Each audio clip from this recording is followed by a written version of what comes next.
வணக்கம் நண்பர்களே, நீங்கள் பார்த்து கொண்டு இருப்பது உங்கள் கௌசிகா ரிவ்யூ. சரி வாங்க வீடியோக்குள்ளே போய் என்ன நடக்க போகுது அப்படின்னு சொல்லிட்டு பார்த்தீங்கன்னா, நம்ம மல்லி இருக்காங்களா, அவங்க வந்து ஆசையாக நம்ம விஜய்க்கு செஞ்ச சாப்பாடு எல்லாமே அந்த ராஜேஸ்வரி செஞ்சான்னு சொல்லிட்டு ஒரு பொய்யை சொன்னாங்களா, அந்த பொய்யை விஜய் கண்டுபிடிப்பாருன்னு சொன்னேன். அதே மாதிரி நம்ம விஜயும் கண்டுபிடிச்சிட்டாரு. சரி பரவாயில்ல, எப்படிடா விஜய் கண்டுபிடிச்சாரு அப்படின்னு சொல்லிட்டு பார்த்தீங்கன்னா, கை மணக்கும், வாய் ருசிக்கும், இதில் தெரியாதாங்க யார் எப்படி சமைப்பாங்கன்னு சொல்லிட்டு நம்ம விஜய் ஈஸியாக கண்டுபிடிச்சிடறாரு. இது மட்டும் இல்லாமல் இதில் இன்னொரு ட்விஸ்ட்டும் வச்சுருக்காங்க. அப்படி என்னடா ட்விஸ்ட்டு, அப்படி என்ன நடந்துச்சு அப்படின்னு சொல்லிட்டு பார்த்தீங்கன்னா, நம்ம மல்லி இருக்காங்கள்ல, அவங்க இருந்து விஜய் கிட்ட சொல்கிறாங்க, நான் எப்படியாவது அவங்க கூட ஒன்று சேரணும், அவங்க எல்லாருமே சேர்ந்து ஒன்றா இருக்கணும் அப்படின்னு சொல்லிட்டு தாங்க இதெல்லாம் பண்ணேன். இது எல்லாமே எதுக்காக, நம்ம குடும்பத்தோட நலனுக்காகவும் நம்ம குடும்பத்துக்காக தான். அதனால் எந்த ஒரு பிரச்சனையும் இல்லைங்க. சரி இப்படியெல்லாம் ஒரு பக்கம் போயின்னு இருந்தாலும் அதே சமயத்தில் மறுபக்கம் என்ன நடக்குதுன்னு சொல்லிட்டு பார்த்தீங்கன்னா, கரெக்டாக நம்ம வெண்பா குட்டி இருக்காங்களா, அவங்க என்ன பண்ணுறாங்க அப்படின்னு சொல்லிட்டு பார்த்தீங்கன்னா, செம்ம டெரராக இருக்காங்க. அது மட்டும் இல்லாமல் இந்த பாருங்கள், இதுதான் போதும் வீடியோ பேசுனுங்கிற போது வந்து டிஸ்டர்ப் பண்ணுவோம். அதை பற்றியெல்லாம் நம்ம பெருசாக எடுத்துக்கூடாது. ஏன்னா நம்ம வாழ்க்கையில் நம்ம எப்படி டெவலப் பண்ணுவோம் அப்படின்னு சொல்லிட்டு தான் யோசிக்கணும். அதை விட்டுட்டு இந்த மாதிரி சில்லி கேஸ் திடீர்னு சென்ட்ரல் வந்து காமெடி பண்ணுவாங்க, அதுக்கெல்லாம் நம்ம அசரக்கூடாது. அடுத்தடுத்து என்ன பண்ணலாம் ஏது பண்ணலாம் சொல்லிட்டு நம்ம யோசிச்சுன்னு போனால் மட்டும்தான் வாழ்க்கையில் முன்னேற முடியும். இல்லைன்னா என்றைக்குமே வாழ்க்கையில் முன்னேற முடியாதுங்க. இப்படி ஒரு சூழக்கட்டத்தில் இந்த பாருங்கள், இதுதான் அந்த பைத்தியம் மாதிரியே பண்ணின்னு இருக்கோம். அதெல்லாம் நம்ம கண்டுக்கக்கூடாது. அவன் மூஞ்சில் எதுவும் வைக்க வேணாம். நான் ஃபஸ்ட்டு வீடியோவை பேசிப்பேன். ரொம்ப இந்த மாதிரியெல்லாம் போயின்னு இருக்க எந்த சூழக்கட்டத்தை கரெக்டாக நம்ம மல்லி இருக்காங்கல்ல, அவங்க இருந்துன்னு கேக்கை ஓப்பன் பண்ணலான்னு சொல்லிட்டு சொல்கிறாங்க.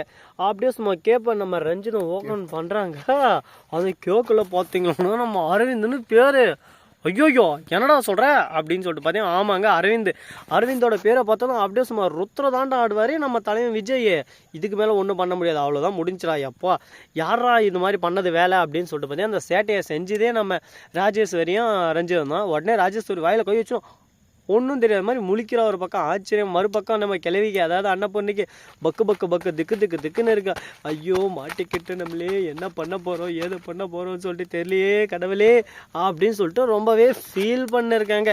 சரி இதெல்லாம் ஒரு பக்கம் போயின்னு இருந்தாலும் அதே சமயத்தில் மறுபக்கம் என்ன நடக்குதுன்னு சொல்லிட்டு பார்த்தீங்கன்னா, நம்ம விஜய் வந்து பார்த்துட்டு, மல்லி இதுக்கும் உனக்கு எந்த சம்மந்தம் இருக்கான்னு சொல்லிட்டு தெரியுது, யார் பண்ணாங்கன்னு சொல்லிட்டு தெரியும். அக்கா ஏன் இந்த மாதிரி பண்ணுறீங்க, ரொம்பவே கேவலமாக உங்களுக்காக பார்த்தீங்களா, நீங்கள் தான் சாப்பாடு செஞ்சீங்கன்னு சொல்லிட்டு பெருந்தன்மையாக மல்லி விட்டு தந்தா. ஆனால் நீங்கள் இருந்துன்னு கேவலமாக இந்த மாதிரி கேடுகட்ட வேலை செய்கிறீங்களே, இது என்ன அர்த்தம் சொல்லுங்கள் பார்க்கலாம். ஏன் இந்த மாதிரியெல்லாம் பண்ணுறீங்க, உங்களுக்கு மனசாட்சின்றது ஒன்று இல்லையா அப்படி இப்படின்னு சொல்லிட்டு தாறுமாறாக கேள்வி கேட்க ஆரம்பிக்கிறாங்க. என்ன பதில் சொல்கிறது ஏது சொல்கிறதுன்னு சொல்லிட்டு தெரியாமல் குழப்பத்தில் குழம்பி போயிட்டு இருக்காங்க. சரி இப்படி குழப்பத்தில் இருந்தாலும் இன்னும் நிறைய விஷயங்கள் எல்லாமே மாற்றி தாங்க ஆகணும். எதுவுமே மாறாது அப்படின்னு சொல்லிட்டு நம்ம விட்டுட்டு போகவும் முடியாது. எல்லாமே மாறிச்சின்னு சொல்லிட்டு நம்ம அடுத்த வேலையும் பார்க்கவும் முடியாது. எப்படியாவது நம்ம மல்லிக்கே நல்ல ஒரு வாழ்க்கை அமைச்சு தரணும்னு சொல்லிட்டு அன்னபூர்ணி பாடுபட்டுன்னு இருக்காங்க.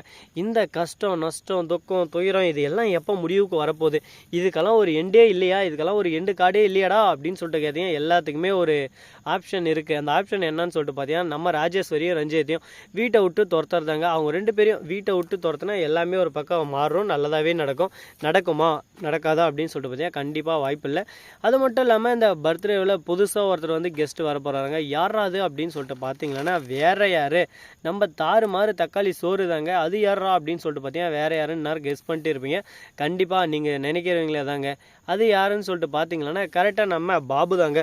பாபு சரப்பாம்பு நாகு வந்து என்ன பண்ணுறாங்க அப்படின்னு சொல்லிட்டு பார்த்தீங்கன்னா செம்ம டென்ஷனாக இருறாங்க. ஏன்டா என் தங்கச்சிக்கு என்ன வேலை பண்ணுறீங்க பார்த்தீங்களா, எதுக்கு இந்த மாதிரி எல்லாம் பண்ணுறீங்க அப்படின்னு சொல்லிட்டு செம்ம டென்ஷனாக ஒரு பக்கம் கேட்க ஆரம்பிச்சிடறாங்க. உடனே செம்ம கோவம் வந்துடுது பாபுக்கு.